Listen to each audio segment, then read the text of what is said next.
Welcome to another edition of the SprintCarUnlimited.com podcast presented by Wicked Energy Gum, a fast-acting alternative to energy drinks, 5 times faster without filling up on liquids. I'm Jeremy Elliott. I'm joined by Ryan Hand, still tan, by the way. I might have got a little out at Mansfield this week. You might have got waterlogged, too. I saw hail. I haven't seen hail in a long time. Or dented. Yeah. Yeah, I was concerned about that. We had our share a little bit back here, too, depending where you were. I haven't been a part of the whole hail thing in probably 5 to 10 years. I don't want to see it. I own a vehicle. It rained hard. The first night they showed a picture of the track, and it looked like it was underwater. Yeah, it was quick, and it came all at once. Mm-hmm. On Saturday, there was an early one, and then there was a break, and then it just started building again, and then the big one hit, and that was it. Mm-hmm. And then it rained later that night. So no chance. No chance. No. And on Sunday, it was cooler. I don't know if the track would, even if they would have had a rain date of Sunday, I don't know if that would have worked.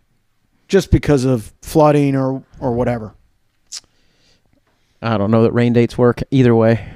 Right. I mean, and that's the other thing. And we're going to jump in and talk about Mansfield. Especially a $100,000 rain date. Well, and that's the thing. We're going to have Lucas Wolfe on in segment 2. We'll have Aaron Reutzel in segment 4. A lot to talk about. Obviously, Mansfield. Rain. It's pretty much the story of the year. I think that place is on an Indian burial ground. I'm convinced. It's jinx. I mean, last year, you saw 3 seasons in 24 hours. But last year, I felt like when they scheduled it, it was late April. I was like, what did you expect snow? We had snow. Yeah, no, I did. I thought it could be possible. Absolutely. Because I thought it was way too early. I thought this year actually had a chance, except for that we're like near Seattle or something. Or a rainforest or something. It was not good. Obviously, weather's the story. Now we don't know what's going to happen. They have yet to release, as of the taping of this show, which is Monday about 4 or 5 o'clock Eastern time. There's been no announcement on if they're going to run it, when they're going to run it, what's going on with refunds, and I don't know. I mean, obviously this is a huge curveball. Yeah, but that being said, they did get some racing in. A little bit, not much. Not much. Corey Eliason wins the first A main on Friday. From like 11th or something. Yeah, he was good. Yeah, he was real good. I watched the highlights. So, and Corey coming into the event, he looked like somebody killed his dog. Yeah, he wasn't very good. He was pretty upset. Yeah. No, he said he's ready to throw down with anybody. He just wasn't in a good mood. And I get it. I mean, this is what he does for a living. But, boy, they were moving in that really first A main. And that kind of fit. That deal was a little rough here and there. Had a little character. Had a little character to it. A little? Yeah. And some dust. Yeah. Some rooster. Every time I watch a video from there, I see rooster tails off both tires the whole entire night. And I've never seen it last that long. Well, what's funny is I think it's so down the backstretch it does this. Okay. And talking to Brent Smith, photographer that was with me, excellent photographer. He's an engineer. And he does farm equipment. Oh, okay. So it kind of, knows what he's talking about a little bit. He thinks it's so soft underneath from all the rain. And when they put the other soil over, that's what made it like that. Yes, that track has some ruts in it. I mean, I think first night, they had like 9-10 flips. Yeah, it could be smoother, but everybody's I like on the same deal. I like character. Yeah. I think a track can be just too easy, I guess. Yeah. And like you said, Corey Eliason looked really good. And in the second A main was Aaron Reutzel, who again, I've said this before, it almost looks like he's out of control, but he's not. He drives so hard all the time. Yeah, he has such great car control, and fast. Always fast. Yes. They have been, honestly, he kind of came out of nowhere. I mean, he got in that 87 car. We kind of heard rumblings before he got in that, but boy, they have been fast everywhere they go. Yeah, he won the ASCS title and then obviously goes 410 racing. This doesn't shock me. To me, this was a David Gravel type of situation where it was in the making. I think Aaron Reutzel has a shot at winning the Knoxville Nationals. I agree. I mean, some people have laughed at me about that. He is good there. He's good. Absolutely. Finished in the top 5 last year. He'll get to see that place a little bit more than he has in the past because they have their shop there. So, well, we're going to ask him about being disappointed about this weekend because I thought he was the heavy favorite. Extremely. Just some other things to kind of talk about there. Buddy Kofoid goes to the back in the first feature, comes up to 4th. It was, again, this kid is good. These California drivers, 3 of the top 4 in the first day main were California guys. Mm-hmm. It was Eliason, Rico, Tim Schaefer, and then Buddy. Certainly not a California guy. No. Tim. But he's running California. Tim, yeah. No, Tim's so, seen it all. And he's going to be running a Tarleton car for the Trophy Cup. Tim. Yes. Nice. With Buddy Kofoid. Oh, wow. That's a pretty good team. Wow. That's a good learning experience for Buddy as well, just to be around a veteran like that. And I think Tim should be in the Hall of Fame. Yeah, I'm not sure. I'm not sure. Not sure where that's at right now. I just don't understand either. Look, on the whole, this event, I think, needs to be streamlined a little bit. They need good weather. That would help. Then you can actually see what is going to happen at the event. Exactly. They've been fighting it for 2 years now, so hopefully we see a third, and hopefully the weather cooperates. Well, and the other thing is people complain about the ruts. Look, walking through the pit area, that thing races well in the feature. Mm-hmm. Mansfield races really well, and it's fun to watch. It's not always fun to drive, I'm sure, but from a spectator standpoint, you have to be on it, but you got to have a good combination of car control, balls, speed, yet cautious at times. I don't know how you get all 4 of those. Yeah. But Aaron Reutzel really gets around that place. Tim Schaefer, again, gets around that place. Yeah, Tim was kind of going into that race struggling a little bit and straightened himself pretty much right out there. He was going to be one of the guys to beat, I'm sure. Yeah, he would have had a front row starting spot in a heat race on his points for Saturday. Obviously, as we said, it got rained out. World of Outlaws in Nashville. I have a couple different thoughts on this. I mentioned last week that I didn't like the gimmick of it. That being said, that doesn't mean I don't think they should do it. I think some people thought that it's just not my thing. However, the second night, they were jammed. It was a home run. Yeah. And I will say this, the track was awful the first night. Yeah, it looked like extremely hard to pass. Yeah, it was. It was just terrible. Credit the Outlaws and the track crew because night 2, it was better. Mm-hmm. The race was better. Shane Stewart and Brent Marks put on a show. Yeah, absolutely. Everybody was happy. I thought it was good. I watched on Dirt Vision as we're getting pelted by rain out at Mansfield. So, again, people thought like I didn't want it to fail. I never want any race to fail. I put out a tweet. They said it was packed the first night, and I had a picture during the heat race, right, with the heat race sitting on the front stretch, and it wasn't packed. No, the second night was packed though. But that doesn't mean it wasn't a good crowd. Yeah, they had bleachers there were huge. 35, yeah, it was huge. But I just took with the whole pack thing. Yeah. Okay, let's not, but night 2, I would use the word overflowing. Standing room only. And credit to them. Credit to the Owls. I'm glad it went off. I'm glad, it went well. Do I think there's some things that need work? Yeah, obviously. It was the first year for it. I think the track needs to be safer. I don't like the opening between 1 and 2. I don't like the wall coming out of 4, which I'm sure you saw. Yeah. I saw that when I saw the late models running on it. I was like, boy, there's like 2 or 3 spots through 3 and 4 that there's just a wall sticking out and it doesn't look good. One thing, I guess, it's a work in progress. Yeah. Let's see what happens, I guess, with it in the future. I can't imagine with that crowd they had the second night that they won't try it again next year. Oh, if I would do it again. I guess my one of my concerns here recently is Charlotte had a second division. I'm not sure. Yeah. The Outlaws come to Williams Grove and they are the show. There's one division. Yeah. I'm not sure why we need to have second divisions for the Outlaws. It seems like some places, Charlotte was obviously 900 degrees last week, but in the shade. But if they only have one division, does the track rubber up? California does this a lot. When the Outlaws go out there, they have multiple divisions. I don't like it either. I don't like it. The night takes forever. Yes. And you just wear out a track that obviously they weren't sure going into it. I'm sure they had no idea what kind of surface they were going to end up with. But, I mean, maybe... Obviously, they made it better from the first night to the second. So, I guess my thing is look, you're drawing all these people. Just give them what they want. Yeah, I do believe what some people said, where it's a different crowd. So, like, they're not, I wouldn't call them purists. Mm-hmm. Like, I'm a purist. You're a purist. We've been around it, most of our lives. So, I get that. I mean, look, I'm just glad that they hit a home run with it. Yeah.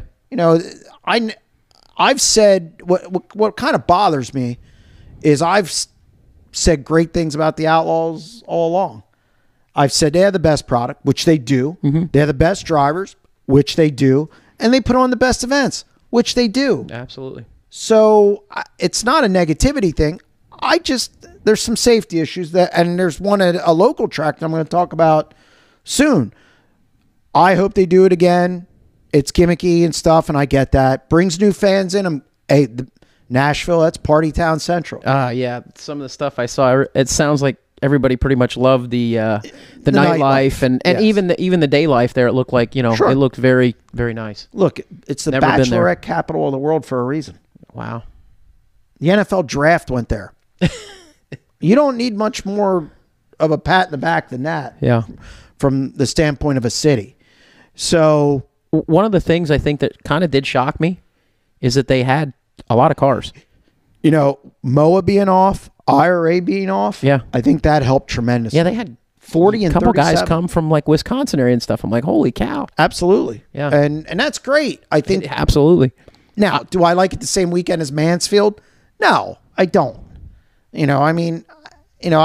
like the showcase event, one in the country at a time. Mm-hmm. Like, I'd love for that to be like the following weekend or the weekend before, something like that. But like for the Outlaws, that's 2 big weekends. Charlotte with a Absolutely. 2-day show, and then you go to Lawrenceburg, then you come back to Nashville.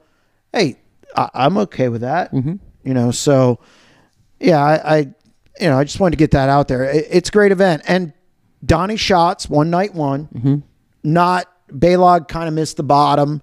It was rubbered up. The track wasn't good. We've already talked about it. And Donnie got by him, and then Brad Sweet got by him. Night 2, though, Brent Marks and Shane Stewart put on a pretty good show. Absolutely. Back and forth. Yes. I thought Brent Marks was going to win. And then he hit the cushion. Well, I don't know why he went to the cushion. I don't know. I watched it, but I'm not sure. I don't remember if he was trying to get by a lap car or something or what. But even he knew afterward that he shouldn't have. Well, yeah. Once you do something wrong, you realize it quickly. Not everybody does. But no, Brent knew. You could tell in the interview. It rubbered up on the bottom at the end. Mm-hmm. And I thought, Brent's going to get a win. Yeah. And look, he needed a win. Really, both of them did. Oh, absolutely. They both did. So, he was consistent both nights. Brent was. I think he was 2nd and 4th. So yeah, I mean that was his best weekend probably all year. Yeah, it was a great weekend for Brent. Shane Stewart gets the win. So they really needed that. Oh yeah. And it was a party atmosphere. Good overall event. I just think they need to, much like Mansfield, just work on a couple things. Yeah. And I'm sure they'll get it. I don't know if they'll use that track for other things, or if they're just going to. Yeah, that was one thing I wasn't sure of. Does it stay or does it not stay? I don't know. I don't even know if they race the big track there anymore. I have no idea. Yeah, I don't either. But we'll see. Central Pennsylvania. Hard to believe that they got both of them in.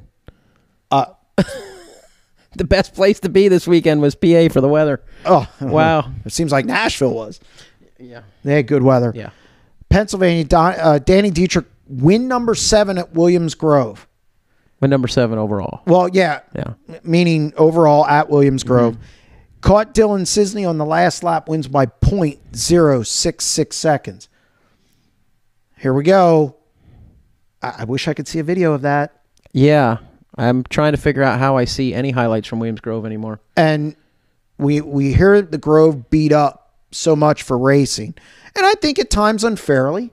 Oh, yeah. And this was a good race. I think the track's been this year not. I haven't heard when they race. Terrible. Yeah. Well, one of the things is, I think that was their 4th or 5th race of the year. So, but it had to be pretty good. Yeah, we'll talk more about Danny Dietrich in segment 3. We're going to do mailbag today. We have some questions that came in. Dylan Cisney wanted to run Williams Grove more this year. Snake bit a little bit. Man, I can't imagine. He's never won there. He's never won there. And boy, he was that close. I can't imagine what he feels like. It doesn't feel good. No, it doesn't. One thing I do want to make note of, Gerard McIntyre went over turns 1 and 2. Oh, I didn't know that. Yeah, I wish they'd do something there. Mm-hmm. I don't want to see another John Westbrook situation. I didn't even know he was in town. I thought he would be at Mansfield. That was really weird to me. He did well at Mansfield last year. Mark Holdren said some stuff about the format in the area and the tracks in the area. I was stunned to not see him at Mansfield. Yeah.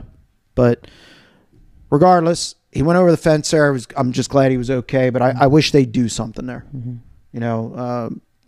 Regardless of anything with the lawsuit or anything like that. I just don't want to see the same thing happen. Anthony Macri, your boy, came from 7th to win at Lincoln Speedway. Cody Fletcher wins the 358s. How about Anthony Macri? Finally. I think he should have had 3-4 wins this year. Yeah, he started off the year really, really good, competitive almost every night. Then the Outlaws came to town, and right.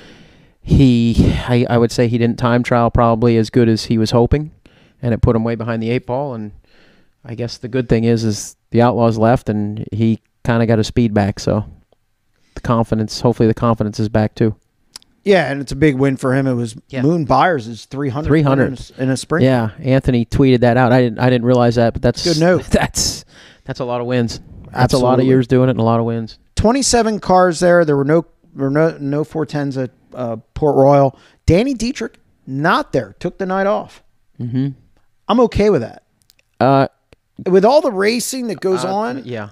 I mean, trust me, I understand it more than anybody. I usually don't cut Danny a whole lot of slack, but no, but you have to there. I get it. I truly get it. I mean, 27 cars. When it's a single event, I'd like to see 35. I think 27 was pretty good because there's 4 or 5 cars out of town that normally. I mean, Lucas would have been there. Yeah, Ryan Smith would have been there. Ryan Smith would have been there. I doubt if Logan would have been there. No, Logan would have been there. But I mean, Dietrich, if it would have been. Yeah, we might have been able to get to 30. You got to 30. Okay, I'll take that back. 30. I wish I would have seen. Hey, there was 3 heats. Stop it. Was there a B main? No, there wasn't a B main. I don't remember. No, there wasn't. I don't think there was. I don't remember. Well, rain came too. They were supposed to have a makeup 358 feature. Yeah, that didn't happen. They did get the makeup in. Yeah, they didn't get the regular one in. So they'll be doing that again. 305s at Port Royal. Axed. Sealands Grove. They only have 14 360s again. Yeah. What is going on? We talk about it every week. Yeah, but they got rain. I'm afraid soon we won't have to talk about it, unfortunately. And that's unfortunate. I really think 360 racing could be a feeder system for the 410s. Mm-hmm. It's not turning out to be that way, which is disappointing. But 14 cars, but they got rained on, so that's probably pretty good. Saving grace. Probably saving grace. Trailway, David Holbrook gets the win. Jack Soderman Jr. wins at Lernerville. Again, 14 cars. Got to monitor that situation out there. It's. I think that's purse versus guys showing up. And what I don't understand is all of a sudden it's a problem this year. Why wasn't it a problem last year or the year before? It's not like they decreased it. Yeah, but I think it's become more of a regular thing now. It's been brought to light. Cars. Yeah. What they didn't know? Well, sometimes you try to overlook it. Okay. Well, I just don't understand why now. Probably because the tracks are probably wondering, what am I going to do? Well, that's true. Some other 410 results. Hey, Knoxville got one in. And Brown wasn't there. No, he was at Mansfield. Yeah. Terry McCarl gets the win in the 410s. Ryan Giles, again in 360s, beats Thomas Kennedy. Last lap pass. I watched the highlights of that. That was good. It's good. Knoxville always races well. Yeah. The Duncans do a superb job. Matthew Stelzer, again, in the 305s. Got to put a bounty on that guy. 305 bounty. That almost. Hey, why not? Jackson got underway as well. Brooke Tatnell and Brandon Allen get the wins there. River City's Mark Dobmeyer. Shocker? Not at all. Not at all. KWS out in California. Colby Copeland gets the win. A bit of a shocker. A little bit. Yeah, that's absolutely a bit There was of a like shock. a 3 or 4 green-white checker 3 shots. OTs, They had baby. shots at him, but they didn't get him. Yeah, 3 OTs, baby. Shane Golobic went to Placerville and won. And he raced a midget. And won in the midget class there. Speaking of 360s, USCS, Mark Smith at Livonia Speedway. Does Mark live in PA anymore? or not? No, I don't think he races in PA anymore. Did he have to change his driver's license? I might have to. Patriot Sprint Tour, Davey Franick. Maybe doesn't live in New Jersey anymore. Yeah. Wins at Ramseyville. ESS Billy Van Inwigen. Inwigen. Yeah, Yes, I'm getting there. Artodrome Granby. Davey Franick takes on ESS. Say that 14 times fast. Davey Franick wins at Autodrome Drummond. Matt Tanner wins at Utica Rome. Ocean Speedway. Bud Kading beats Justin Sanders again. Passed him. It's a third win there over Justin Sanders. He's in his dad's car there. Yeah. Yeah. I'd like to see him run that car all the time, 410s. Yes. Placerville, as we said, Shane Golobic. That's going to wrap up segment 1, SprintCarUnlimited.com podcast presented by Wicked Energy Gum. We'll be back in segment 2 with Lucas Wolfe. Stay tuned.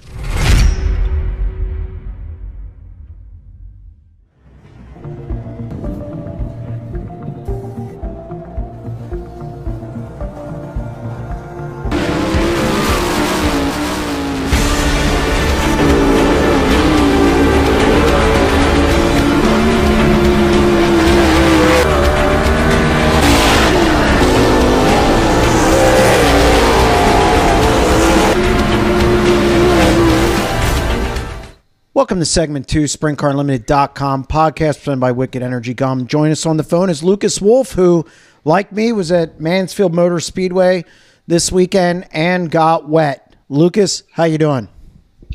Good, guys. How are you? Not too bad. Tough weekend out at Mansfield, that's for sure. Yeah, ultimately it was disappointing for everybody. You know, that's quite a build-up for a big event. A lot of effort goes in on all sides to try to make an event like that happen, and really got dealt a pretty poor hand. Difficult, for all the teams and fans and personnel involved to go through all of that, and then ultimately not get a whole lot of racing in was certainly frustrating and disappointing, and I would have to imagine pretty difficult for an event like that and kind of in the early stages. To kind of go through, but certainly bad circumstances, but certainly stuff that happens.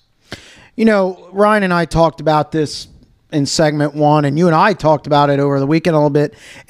I do think that race needs to be streamlined a little bit. Some things, I mean, obviously, anytime you start an event, there's going to be bugs, and I think they're still working through those bugs, and obviously the weather, that's something you really can't plan for, but I still think there's some things to kind of work out there. Yeah, I think so. There's certainly some always unique aspects to the big events like that. Whether it be different formats or the series in which they run the races, and just the different way that you come about ultimately doing the final lineup and then the final night. But it certainly seemed to be affected very early by losing Thursday night, and really the vibe and the whole mental aspect of the event never really recovered from that. And then obviously the end result on Saturday was really depressing above all else, because there was, like I said, such build-up. It was something we were looking forward to going to. It was a new track, and obviously everybody involved there has put in a lot of effort to build a massive event, basically out of nothing. So it was not a good way for anybody for the weekend. Enough about Mansfield. You know, we were in the pit area a couple weeks ago at the Weikert, and you and I kind of joked about you being streaky. And but in some regards that's the case. What is that? Is that about situations? I mean, you'll rattle off 3 wins in 2 weeks or whatever, then kind of go a little bit and then kind of pick up again after about a month of kind of being a top 10 car. What do you attribute that to? Well, there's obviously various factors. You go through probably some sweet spots on the stuff you have, your cars, your engines, the track conditions. A lot of times we see similar tracks for a couple weeks in a row, and then we get a bit of a change. I think a lot has to do with it, probably the mental aspect. If you hit on something that is right and you feel comfortable with it, a lot of times when you're on a good streak, it's hard to even screw it up. It's strange. It's a strange way to say it, or kind of strange to even imagine. But there is a lot of nights where you run well and have a good result or win races that you really don't feel like you hardly did too much of anything at all. Those are, of course, good nights when you're able to do that and capitalize on things. At the moment, there's a handful of cars nationally that are, I guess I consider that to be really good or excellent, that are able to overcome almost any circumstance that gets thrown at them, and they're able to challenge for the top 5 and to win races. And then there's a lot larger group that is pretty reasonable and going well, but not necessarily able to overcome everything that is in front of them if something doesn't quite go right. And then they're more or less top 10 cars, and they can challenge for a win when everything kind of lines up for them. Unfortunately, to me, at this point, I'm in the second half of that, so we have to continue to try to get better, that we are able to overcome any obstacle that we might face throughout the night. Do you guys feel like you're on your program from, last year I felt like you guys were really good. Like there was times in the year where you were really, really good. And I'm not sure that you've been to that point yet, and I'm sure you'll probably say the same thing. Do you feel like your program's off slightly from last year?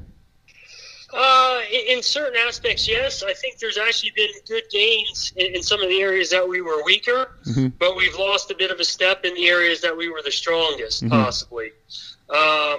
So some of that comes down to different circumstances. I think I had good speed at Port Royal for the Weichert weekend, just not necessarily when it counted.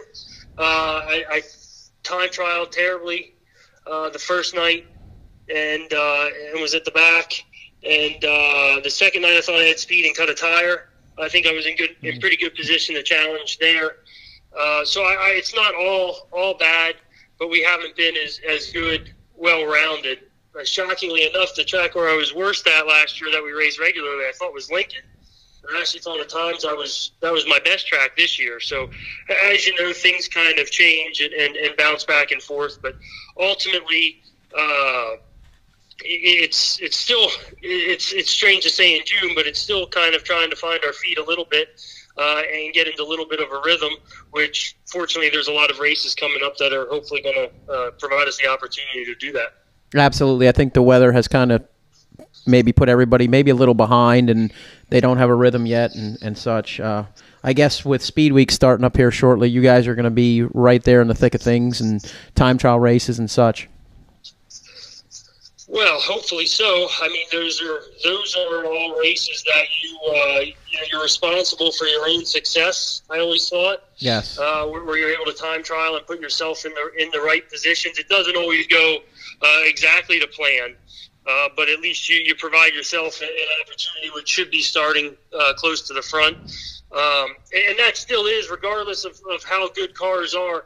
I still don't think in any competitive area or with any local racing or series, I think you're hard-pressed to see guys coming from very deep in the field on a consistent basis. So the beginning of the night is really the most important time of the night. Once you get to the end, you just have to be good enough to be at the front. So that's something that we've not been as strong at as I have been in the past. I don't quite have the consistency that way, but it's something that this would be a good time of the year to find it. Absolutely. Lucas, June has always been a month where I think you take off a little bit. I think you had a very successful June last year, and to me it's, I like to say the beginning of the season in PA is really when the Outlaws come in May. But we've had so much rain, you can't really say that. But is June when things really ramp up? I mean, you have that 3 months grind, so to speak, June, July, and August. Is that kind of a time where you thrive? Well, ideally, the aspect of my whole sprint car racing scope of two different teams, both able to run basically the full complement of any schedule that's out there. A lot of volume. Some nights, 2 nights or 2 races in one night. I think all of those things, when we start getting to the busier time of year, show up. It has a lot to do with the preparation, the planning. It's very easy this time of the year to kind of get on the back foot and have a pretty difficult time recovering until the season's over. Because once it starts, it never really does slow down. And at the tail end of the year, where there's not as frequent midweek or extra races, all the races are big end of the year events. So it's not the level of focus certainly doesn't trail off that time of year. Mm-hmm. But I think there is a lot to do with that, and just try to do the best that we can respectively with both operations in order to be in the best position possible, because this is the time of year where the races are paying more money, there are bigger events coming in, and of course a strong section of races or a strong couple weeks is a lot of races this time of year. So that's a time where you have to capitalize when you do get all of your stuff working well. And obviously that's our intention. We just have to make it happen. How much does doing this for a living help you in regard to that? I mean, you don't have to go. I mean, today you're working in the yard, and I guess you did yard work. You're back to you're domesticated today, but normally you get to focus kind of on what you're doing, and you don't have to go to a job during the day. Does that help you kind of prepare for this time of year? In certain ways, yes. Me as a driver, I think it probably helps you to be a little bit more prepared. Obviously, throughout the full calendar year, racing as a professional should be a benefit from the standpoint of being able to focus more time and attention on things. The reality is, the Barshinger racing car is made up of all guys that have full-time jobs, and Mike, the owner and main man, he works harder than anybody else that I ever met. So there is certain aspects for me personally, but that doesn't necessarily directly relate. I think it's all ultimately always the racing takes every speck of time that you have to dedicate to it. That's whether you're working a real job or racing full time. But ultimately, as the season comes on, we've seen an influx of travelers, like over the Speed Week time. Of course, All Stars and Outlaws. So all those drivers and teams are basically in the same position. So that advantage is, although you want to maximize any advantage you might be able to find, that one gets a little marginal at the bigger events. Lucas, does running your own team help you keep your mind off? I guess it kind of keeps you fresh, maybe, because you're doing different things. Obviously, you can just race all week long with the two different teams you have, but being able to focus on your own team once in a while and run your own deal, or Mike kind of runs his deal, is that something that kind of keeps you fresh? Yeah, in certain aspects. I mean, admittedly, for my second team, the Alabach team, I have a lot of long-time partnerships and a lot of good and strong partnerships in that. So in a sense, the aspect of operating the team is relatively easy. It's not the daily stresses of a big race schedule. It's not all of the stresses. Even as far as help goes, we race so infrequently. Any race that there is, I'm never short on help, because everybody knows when the races are and plans accordingly. So from a lot of aspects, by saying that I'm operating a team, I get off incredibly light in the responsibility category. The aspect of having to manage a team that's preparing to race 85 races a year, would be much more difficult. But it's good to be able to do that. Obviously, different perspective, different involvement, different interactions with all the people. So there is I think a lot of benefit in having the experience of doing that. Down the road, you don't know what you're going to run into. I might be in a situation where managing an 85 race national caliber team is something that I could potentially do from experience that I'm gaining now. It's the same, and it doesn't matter if you're driving or working or operating a team, trying to source new partners and sponsorship. I mean, those are all difficult but good traits to master if you can find a way to do it. Lucas, are you going to travel much this year? I mean, are you going to go to the Kings Royal or maybe obviously back to Knoxville for the Nationals? What's the plan there? Yeah, essentially at this point, I'd say it's just going to be Knoxville. There's such a high volume of race in our area, coming up as we've discussed. Knoxville is certainly a focus because it's obviously the best race of the year, but it's good. It's good the whole way through, and one that you certainly look forward to. I think from a team standpoint, it's very easy that we could overdo it with scheduling, and ultimately that's just not necessarily a team focus to just go run every big event throughout the year. The Mansfield race was kind of on the fence last year. Ultimately, we opted not to go. This year was the same scenario, and we did decide to go. But other than that, we pretty much stick to running the full complement of Pennsylvania races, and whatever makes sense and is feasible for me to do in the 5W, I try to tack on as many as possible. Well, Lucas, I want to thank you for coming on the show. We appreciate it. Good luck this weekend and moving forward with the season. We appreciate you coming on. All right, guys, all the best. Thanks. Thank you. Thanks.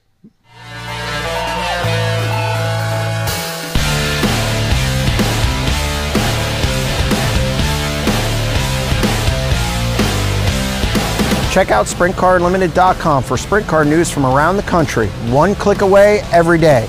The website features breaking news, results, features, rankings, a weekly podcast, and much more from the world of sprint car racing. The off-season, the news doesn't stop there. We also cover breaking news with silly season and also have news from the Australian Summer Series. Yearly subscription is $50, 6 months is $35, 1 month is $8. If you purchase a yearly subscription, you get a free t-shirt. We also have giveaways for our members, the Month of Money contest, and much more. Check out SprintCarUnlimited.com today.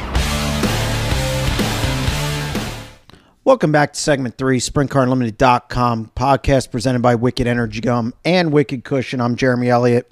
Ryan Hand, the tan Ryan Hand, who again did some damage on me this week in the picks. That's all right. We'll talk about that in segment 5. We're going to do something different that we've never done on the show. Nope. And really, even before you joined the show, we've never done this. Some mailbag questions. Just want our opinion on certain things. And the first one is, does Danny Dietrich win over or under 17.5 wins? This is a tough one because he already has 7. Yeah. He only needs 11 more over, and we didn't do Speed Week yet. No. Does he go to Ohio Speed Week and do some racing? A lot of opportunities. Honestly, he's won a lot of races already considering the rainouts we've had. Right, and that's the other thing. The ratio of races, yeah, I mean, he's definitely on a tear. And one thing that I know is we ran into it when we raced, it was sustaining this pace is right. Difficult because you get when you can take advantage. Well, I think one year we won almost every opener, and you take advantage of those front row starting spots early in the season because you don't get them. You talked about Lucas, June, whatever. Streaky. He's streaky. Yeah, but I think a lot of that in Pennsylvania has to do with what style race you are running. Correct. And there's, you start the season out with your draws. If you draw good, that gets you streaky. Right. Then now you're penalized. You're going to start in the back of everything for the next month and a half till we get to a time trial show. So I think sometimes the streakiness, if you look, it probably comes from what style racing we have at the time. Well, and again, I get your point. Wins an outlaw race. Yeah. Comes back and wins the weekend of the Weikert. And then comes back and wins a weekend after that. I don't want to say a nothing show, but just a regular weekly show where he was starting back pretty far. There's none of this. No, he's been pretty flatline. So what do you got? Over 17.5. If I knew he would continue to qualify the way he is, I would say easily. Easily, yes. Easily? Yeah. Yeah. No one in PA right now is and Lance doesn't run as much. Lucas pretty much said, they're not on par where they want to be or need to be. I mean, I feel like Danny's better than he was. Oh, I think as a driver, I see a different Danny Dietrich. Yeah. No, I think it's possible. I do. I think it is possible. I'm going to go. My only concern is last year, remember, he had 10 in Yeah, I got a concussion. Yeah. And a lot of people don't know that. So I think that hurt him. He only had one win in the second half of the year. Mm-hmm. But I think other guys get going good and they steal some wins from you. They do. Does the rain continue? I'm going to say he goes over. I'm going to say he goes over. I think he can go over. Next question is, does Anthony Macri win over or under 4.5? Man, he would almost be there. Yeah. He would almost be there if he got a couple. But he's not there. He has one. Yeah. I hope so. I really do. Well, I get. Yeah. I mean, I hope so, but I just don't know. I think if they can get their time trial efforts better, I think they've raced well. Yes. Even like standard shows, they've raced really well. They can pass cars, heat races, and features. My concern still is the time trial effort, and I've spoken to him a few times about it. And yeah, you worked for his dad. Yeah, I mean, they know it. They're working. No, they know it, and they're working on it. And I feel like if they can time trial and get started up front, they can. Yeah, they can. I think they can do it. I'm going to say he does because I think he wins if he goes to Port Royal this week, which they have twin 20s. Yeah. I think he wins one. He could get one of them. And then that's 2, and then he only needs 3. Yeah. So I'm going to say he does that as well. This is an interesting one. The next one's... Yeah, some of these are like, what if? Yeah, but this is very interesting. Yeah. If Tim Kading was in the 7S all season and ran the World of Outlaws, and if Gio Scelzi ran the 71 all season with the World of Outlaws for the entire Woo schedule, who would finish higher in the points? This is a no-brainer to me. Gio. No. Really? No. I don't think that team's built for that. He's asking if they were built to run the entire schedule. I don't think that's what... I think Gio can adapt quickly to most things. Here's my thing. And I think Gio is fabulous. Mm-hmm. Tim's seen everything. It didn't say built. No. It says if they do it. In the current that team is not equipped to do that. Oh, I would agree with that. And I think even if they were, I just don't know this. Here's my thing on Tim Kading. Tim Kading has done it. Yeah. So I give him that edge. When that 7S car, and he's in that 7S car, I mean, he's running in the top 5 now. You had on the West Coast, you had some things break. Yeah. He's good in that car. If I was Jason, now there's obviously Tim can't run it right now full time. Tim ran Nashville, right? Yeah. They were not very good there. Well, he was caught up in a heat race accident on Friday. I saw a tweet he put out. I don't know if you saw it. No, I didn't see it.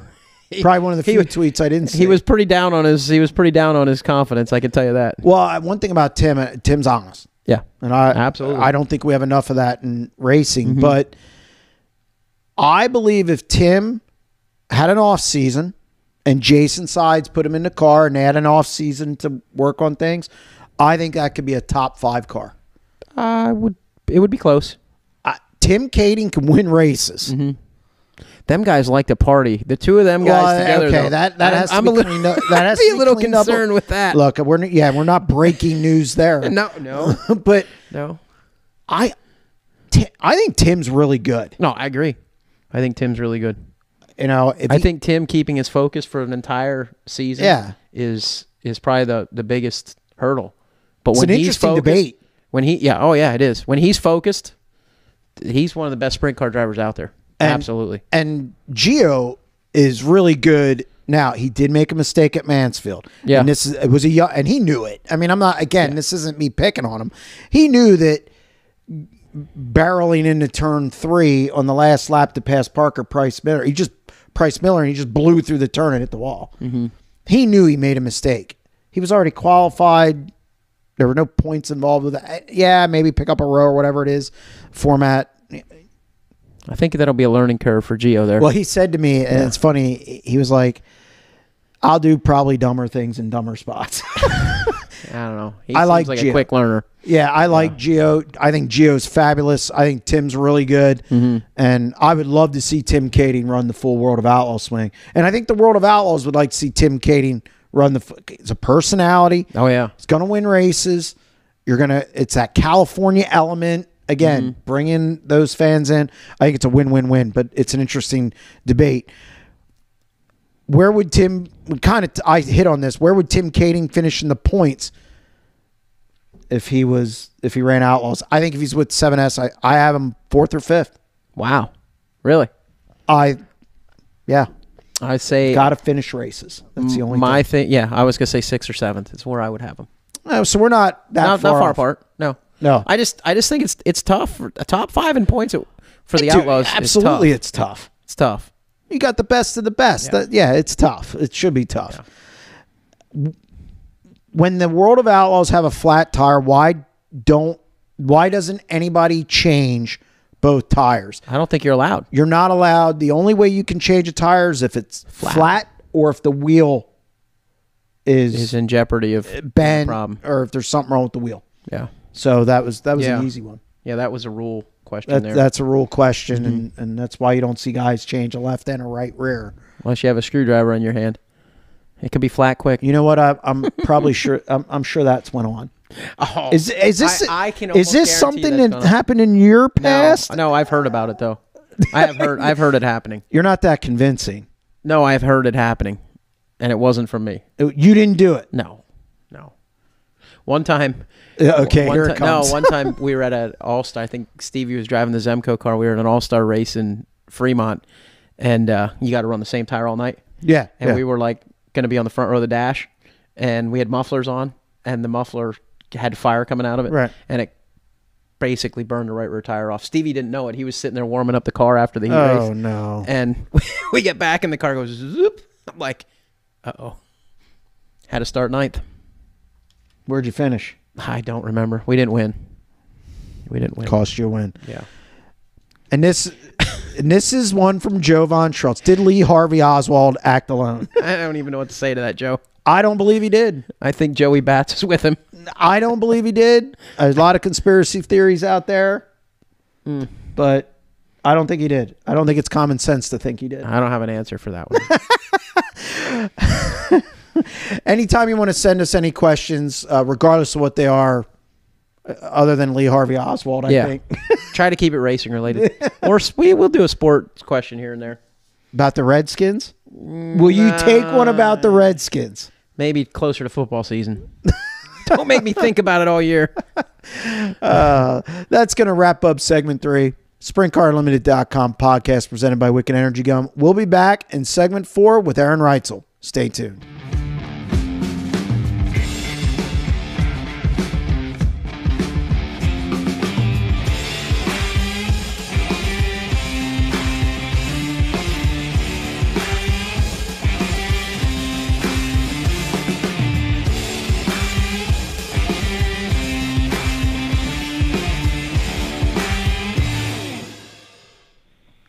Welcome back to segment 4, SprintCarUnlimited.com podcast presented by Wicked Energy Gum. Joining us on the phone is Aaron Reutzel, winner of one of the preliminary features at Mansfield Motor Speedway on Friday, and didn't get a chance to race Saturday, but definitely one of the quickest cars in the field.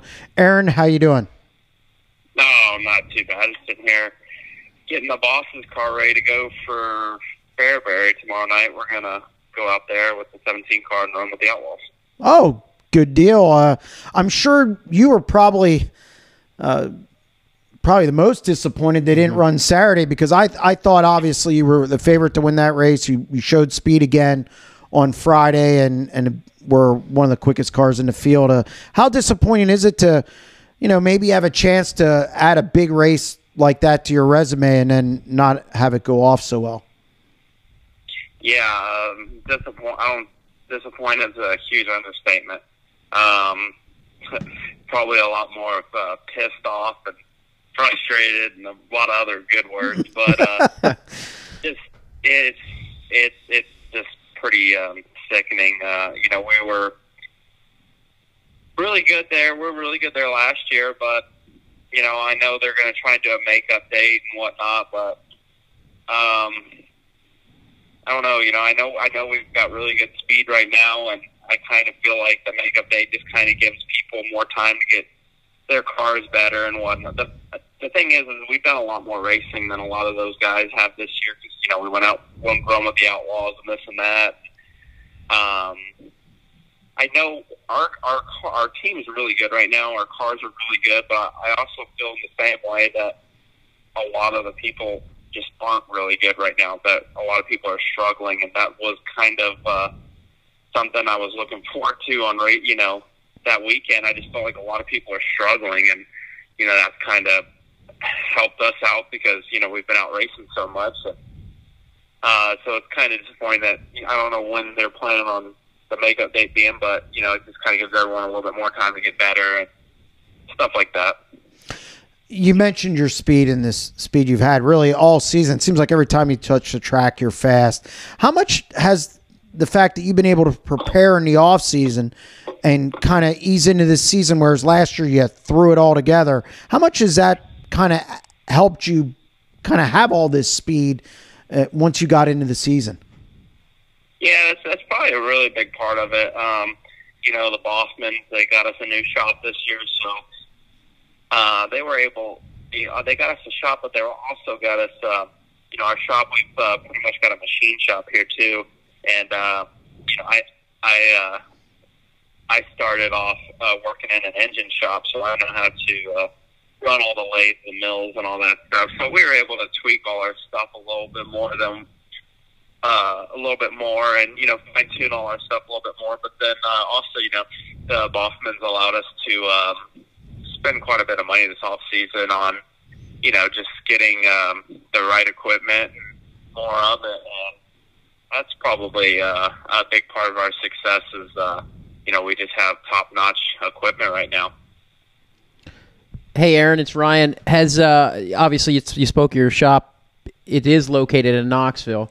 I have a pretty good idea that that's going to be a pretty big help for your Knoxville preparations this year as well. I sure hope so. Running fourth on the side, sitting on the side of the road. So hopefully, having a shop here will help out a little bit more. But I think it's going to help out a lot because, Knoxville's a grueling 2 weeks when you do the 360 Nationals too, and you're in one place all the time, and you're outside working all the time, and let's be honest, you're at the bar damn near every night, hanging out with all your friends and whatnot. So I think it's going to be really nice, because you're there because you got nothing else to do. So I think it's going to be nice. We live here now too, so it's going to be nice going home and eating home cooked meals and being with just sleeping in your own bed and working in your own shop. And so I actually see it being a big help. Aaron, watching you drive at Mansfield, and even before that, I've always said, you have so much speed. It looks like it's like controlled chaos. You look out of control, but you're not. You have great car control. Is there somebody you watched coming up when you were younger that you kind of, modeled yourself after or whatever? It's just, it looks so effortless, but yet it looks almost like controlled chaos. I don't know. Honestly, growing up, probably was one of the guys I really looked up to and watched race was Danny Lazowski, and what?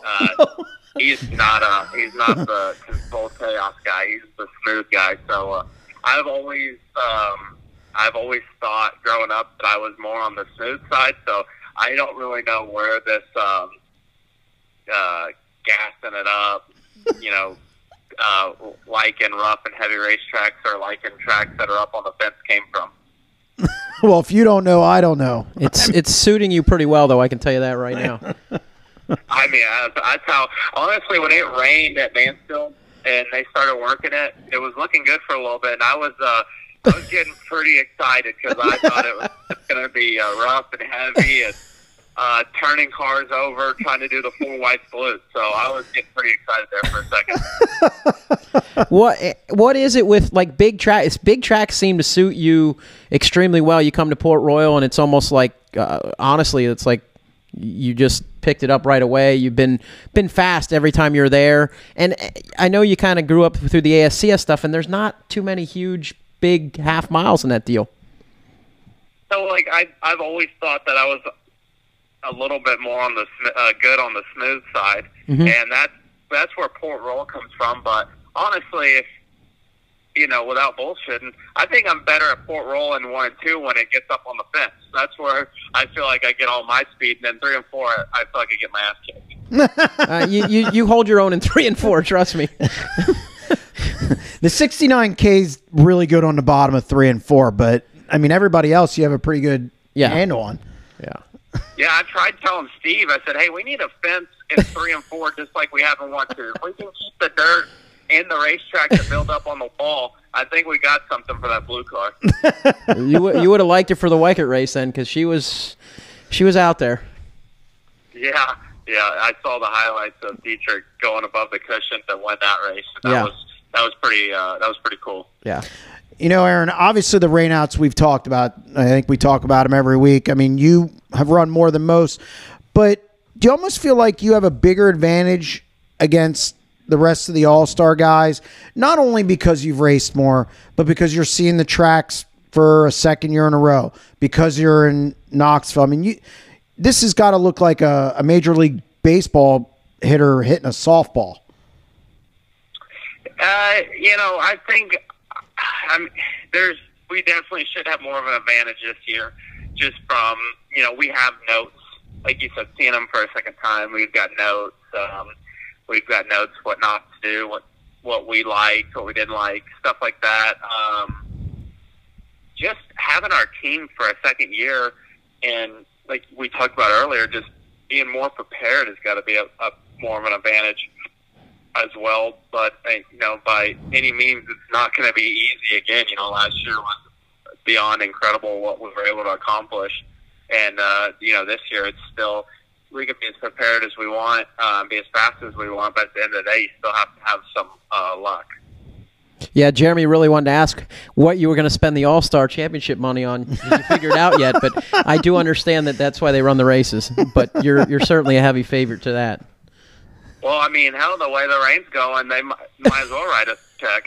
That's a good point. Yeah, it's not been pretty. Hopefully it stops and we get the rest of them in.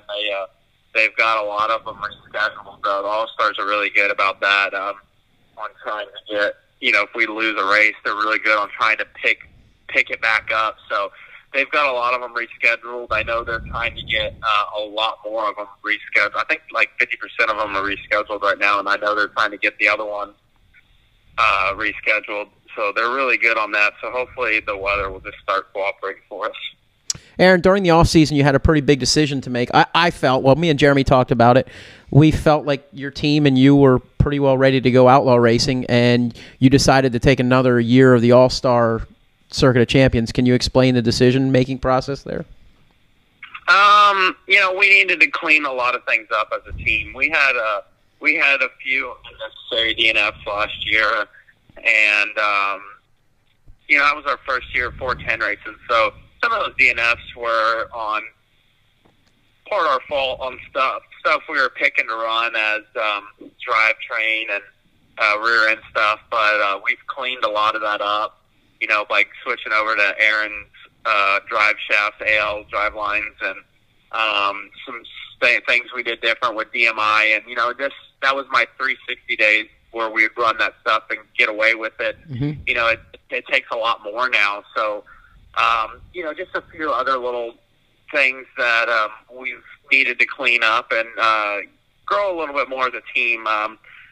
Like Mike and Josh are the ones that really made the corporate decision on we were going to go all-star racing, and they had some really good points. You know, we ended the year on a really high note, won the championship, and all our partners were beyond excited what we did, and they were beyond excited.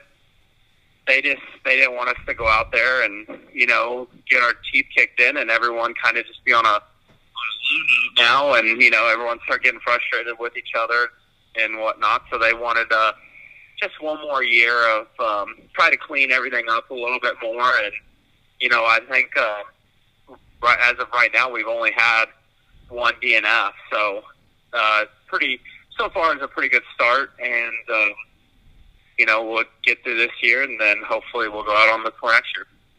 Aaron, how tough was that for you as a driver? I know, I mean, obviously you got to look at it as a business, and you have owners, but that had to be tough for you because you're a driver. You want to face the best. You want to face Donnie Schatz every night. You want to face Brad Sweet every night, Darren Pittman, all those guys, David Gravel, because it's a test. It tests you. It tests the team. So how tough was that for you to kind of dial it back, that competitiveness? Yeah, it's you know, it was a little tough. I definitely wanted to go out there and do it. It looked like it was the best opportunity. I had to go out and do it. But at the same time, you know, we have 30 races scheduled at the Outlaws. So, you know, you're still out there. You're still out there a lot with them. And the other thing is with the All-Stars, you get to run a lot of races you don't with the Outlaws, which I'm pumped about. Like, I mean, the big one, the Tuscarora 50. You know, if we run the Outlaws next year, we don't get to run that race. So, there's a lot of cool races we get to run with the All-Stars. And then, like, Ohio Speed Week, that's a pretty fun week. It's grueling, but it's fun. Is there any chance you come in for Pennsylvania Speed Week at all? Any races? If all goes well, I think we're going to come out for 4 of them. I think it's like nice. Grandview, Port, Selinsgrove, and I think Lincoln. Nice. Whatever. I don't know how they are, and, you know, when they all are, but I think it's those 4 races.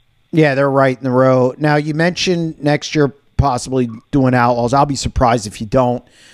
When you come in here in September for the Tuscarora 50, puts a little pressure on you to get that done.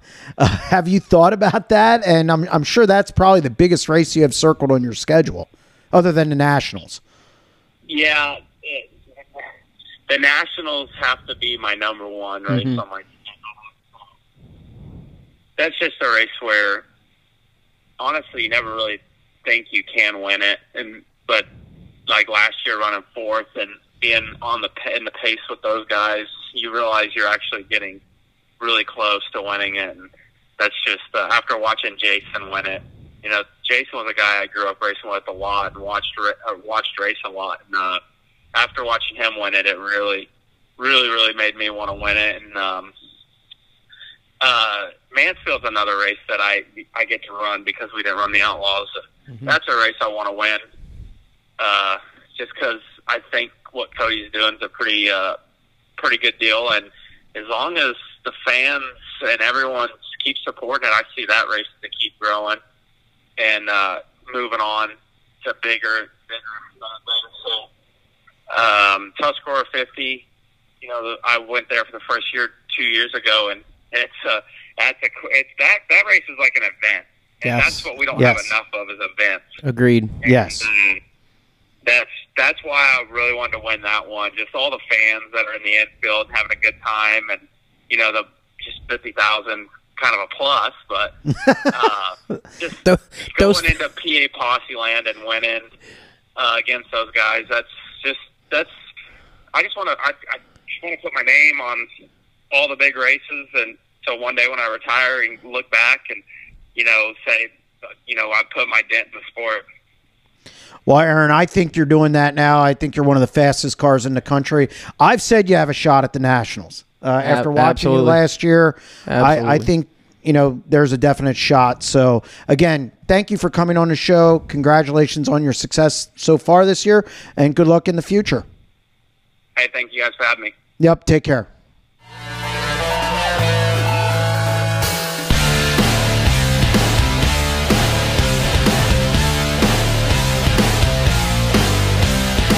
Check out SprintCarUnlimited.com for sprint car news from around the country. One click away every day.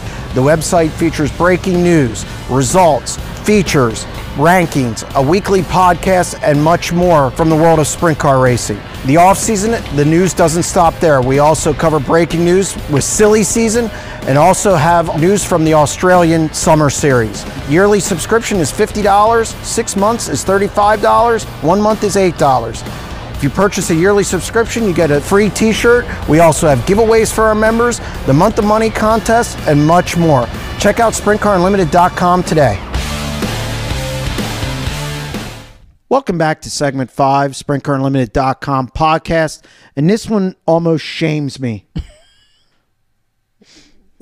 I'm getting schooled. I really have no excuse. Ryan has 15 wins to my 13. You have 38 top 5s to my 36. You have 51 top 10s to my 49. We picked 66 races, and you're plus 40. Mm-hmm. I'm embarrassed. It's kind of how I thought it would go here. I'm embarrassed. It's all right. We all have our ups and downs. You know where I'll get you? Eastern Storm is around the corner. Yeah, I'm gonna do some studying this week. Man, I'm not even looking forward to that. It's your kryptonite. Yeah, it is. It's bad. Well, the bad thing is it's going to be bad for them guys too, because they're coming to like tracks that aren't. They're normal for them now. By now, the thing that helps, I don't know if this helps you or hurts you. Research doesn't matter because it's who's going good right now, and they don't race here much. Yeah. So my biggest problem is, like, when I pick a guy, he has a terrible night. Like Tyler Courtney, the night before, I think he won. The next night, he's in a crash. And I know we've all had it. Yeah. I took it. Now, one of the reasons you picked Shane Golobic at Petaluma, he ran Placerville last week, so we were both pretty much shocked by that, though. Yeah. Oh, absolutely. So we took that race out of it. So that did not. I took a beat. No, I took the first night at Nashville. I didn't fare well. David Gravel, it didn't work out. They struggled that night. Honestly, I thought the second night I was going to take a beating because I was like, man, Donnie Schatz, he bails out. Nobody bails out better. 17th. Doesn't matter. Now wait. Now you watch the first night. Yes. There's not much passing. I know. I'm going, okay, even Donnie Schatz is going to have a hard time recovering from this. And doesn't matter. Kudos, Donnie. Good job. Donnie can recover. Can't believe you didn't win. Donnie could time 24th in a 20-car field. Yeah. And still manage to get a top 5 or bail you out. So we're going to jump in, obviously, the World of Outlaws. They're at Fairbury tomorrow, but we're taping tonight. So, we're not going to pick that one because it'll be old news by then. Mm-hmm. So we're going to skip right to the weekend. River City Speedway, and then which is obviously North Dakota. Mm-hmm. And then we have Granite City Speedway in Minnesota. Some of the storylines. Points are the same. Schatz leads by 48 over Brad Sweet. Battle for third, heating up. Pittman is 2 points ahead of Gravel. Gravel's coming, and Darren's kind of skating. Yeah, but I think they're each 130 behind Donnie Schatz. Are they that far back? They're that far back. I didn't think it was that far. Brad Sweet. I think it's under 100. No. Maybe not after last night. Not after Nashville, it wasn't. Okay. Nope. Took a beating down there. Brent Marks. We talked about it earlier. Great weekend. Great weekend. Can he sustain that now? Mm-hmm. I think he can. I think we're going to tracks that he can. Correct. These little, which is surprising again because he's from the big track PA. Yep. But he really is, with the Outlaws, he's been excelling on small, tricky tracks that don't have a whole lot of traction. That's kind of where he's been very good. No, and I think hopefully he turns it around. Yeah. Shane Stewart obviously wins last week. Does he kind of sustain that momentum? Logan Schuchart always lurking. Like every other weekend, he's really, really fast. So it'll be interesting to see what happens this week. Locals, Mark Dobmeyer is kind of the king up at River Cities. How does he fare this week? But Donnie Schatz in any state that ends anywhere with that Dakota. upper Midwest. Yeah, he's tough. From United California and good in Australia too. Yeah. So it really doesn't matter. But we're gonna pick these. Obviously, I guess I go first. Mm-hmm. North Dakota. I'm taking Donnie Schatz. I don't know. You've been going first a lot here lately. I should probably go second, but I'm taking Donnie Schatz at River Cities just because, Man, Brad. He's led laps there. Mm-hmm. That's a good pick. Granite City. Who do you got up in Minnesota? That's actually in Minnesota? Yeah, I think that's in Minnesota. Okay. Boy, I'm probably going to have to take Donnie. I know, and out on a limb there. There's a reason I'm leading this whole thing. There's a method to my madness. I shake it up. And you can complain all you want. I shake it up. It's been working. Go ahead, keep shaking it up. Yeah, it hasn't worked for me. Well, I didn't shake it up at River Cities. No. And I don't blame you. Granite City. And does Darren Pittman come along here? He's due for a good weekend. Actually, I was thinking. I actually had thoughts of Darren, one of the guys that just joined his crew, used to work for Dobmeyer. Correct. I thought, boy, the experience there could definitely pay off for that deal. Granite City. I'm going to go with David Gravel to have a bounce back weekend. Mm-hmm. I think he's going to do well both of them. The All-Stars. 3 races up in New York. Hopefully we get them all in. Obviously, you have to say that with the All-Stars because it seems like rain always wins. Outlaw Speedway, State Line Speedway, and then the ever-popular Weed Sports Speedway, which... Beautiful facility. Absolutely. If they could do something with that with that dirt, man, they would have an awesome... Yeah, I mean, that's one of the problems. It races pretty good. But it races decent. Race pretty good. We talk about that with Mansfield. Mm-hmm. Aaron Reutzel, we had him on the show in segment 4. He's on a 2-race winning streak. Look, I think... It's only because that's all they've run. Yeah, he's already up 42 points. Mm-hmm. This is as much of a lock as Donnie Schatz to me. Mm-hmm. I don't think anybody catches him in points. No. They've got to have some tremendous failures. I just think he's that good. And it's not... I'm not diminishing the other guys. No. I think Corey Eliason, I've always been... I always thought Corey was good. And Paul McMahon, I probably... Consistent as anyone. I'm probably more of a Paul McMahon guy than most people. Yeah. He times well. And anytime you time well... He's kind of like silently there all the time. All the time. Just there. Absolutely. I just don't think he's had enough races yet. Yeah. No, they have not raced much. So... They were switching cars. They ran some different chassis and stuff. So I think they're going through some things. Aaron Reutzel's just that good. I honestly believe he could win the Nationals this year. I think he can win the Tuscarora 50 this year. Mm-hmm. I think he's that fast. I agree. So Corey Eliason won last week. Does that kind of jumpstart things? Does that get the confidence rolling? He was very confident when I talked to him after that win, and even the next day in the pit area, it kind of carried over. He thought he had a shot at winning $100,000. Mm-hmm. So confidence will do wonders, man. Greg Hodnett used to talk about that all the time. Doug Wolfgang all the time used to say, confidence is a bigger part of this sport than what people think. Yeah, I mean anybody who listens, I say, hey, look, a 70% confident driver and a 30% car is better than a 70% car and a 30% driver. I agree. It'll beat 100%. Him every day of the week. So we're gonna pick. So I pick first at Outlaw. First. Go ahead. I got a pretty good idea of who you're taking. No, I'm not. Well, then don't take him. Go ahead. No, because you're gonna go all the way across the board. I will go all the way across the board. Just letting you know. I'm going to force you to take somebody else because I'm going to take Aaron Reutzel. That's fine. At Outlaw. Outlaw. Just remember, these tracks are different. I know.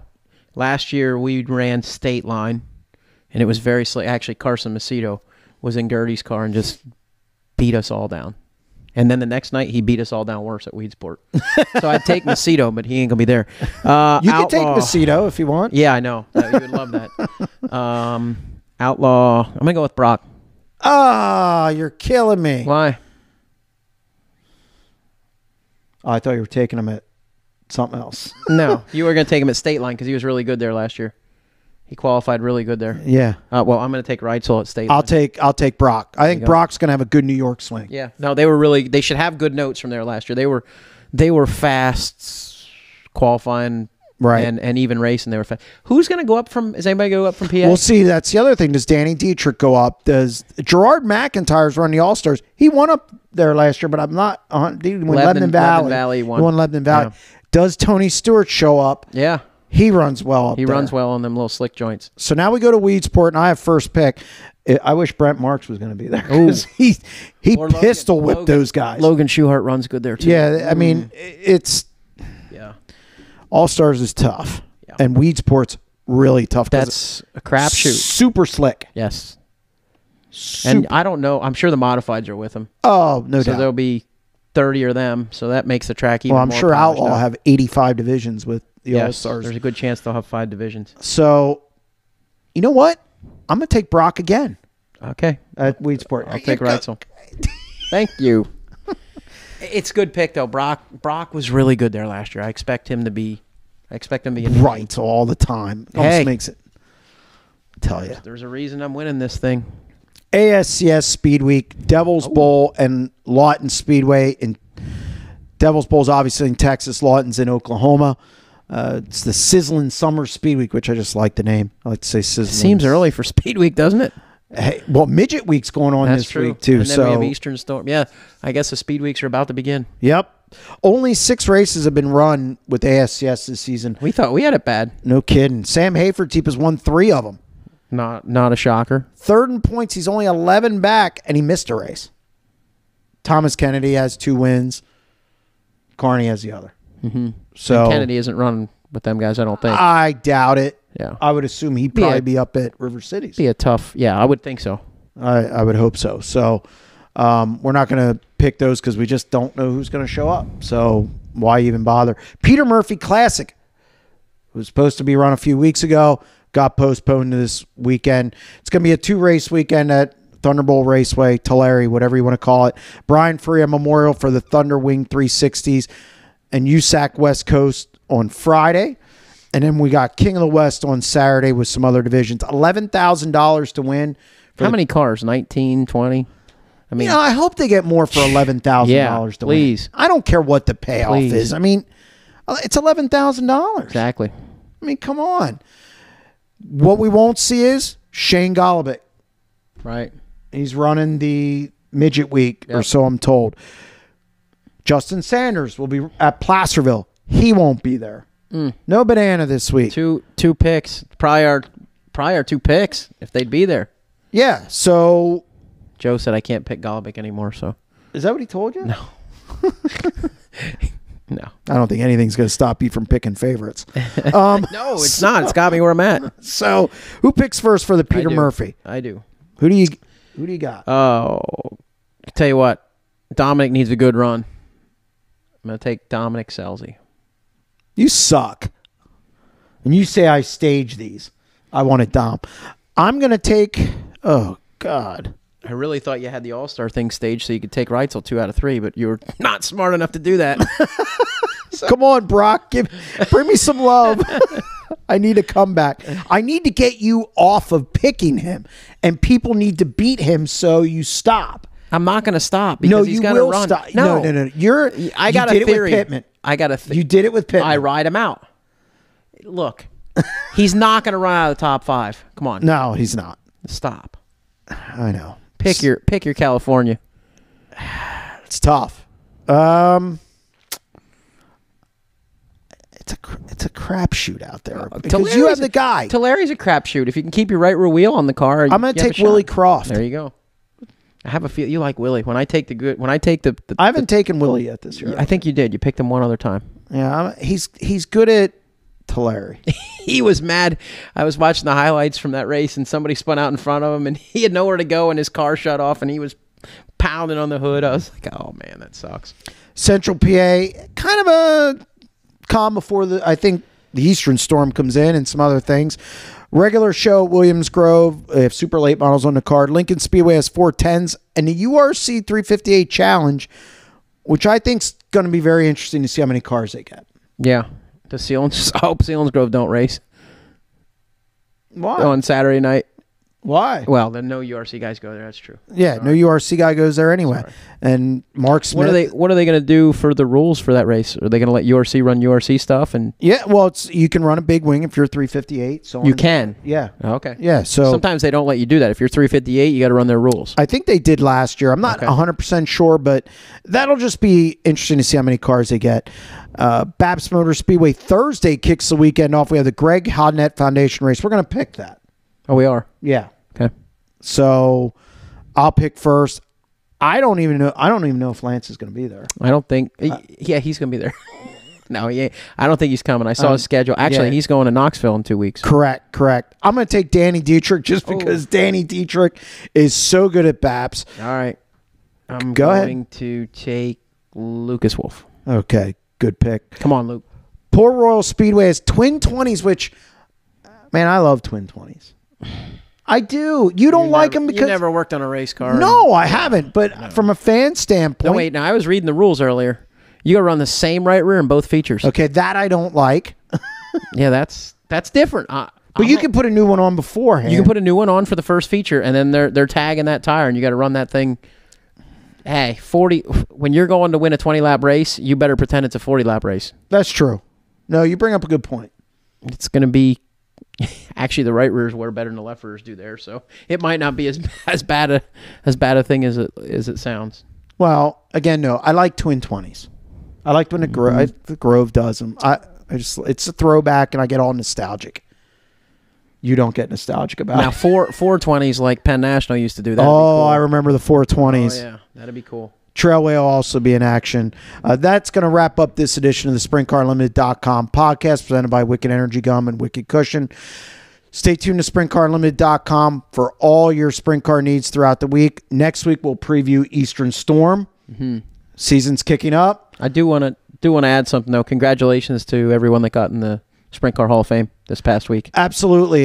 Great event. I saw a lot of social media about it. Yeah. It's an event I'd like to attend sometime. Mm-hmm. Unfortunately, the racing schedule, Mansfield, I can't just blow off Mansfield. But yeah, it's definitely an event and a weekend I want to get to. Hey, I think they have 48 360s at that race too. Yeah. Out there. I thought maybe AFCS was coming this week. I don't know, but Knoxville, they do a lot of things top notch. Yeah. So again, congratulations to all the inductees. Stay tuned to SprintCarUnlimited.com, and we'll be back next week.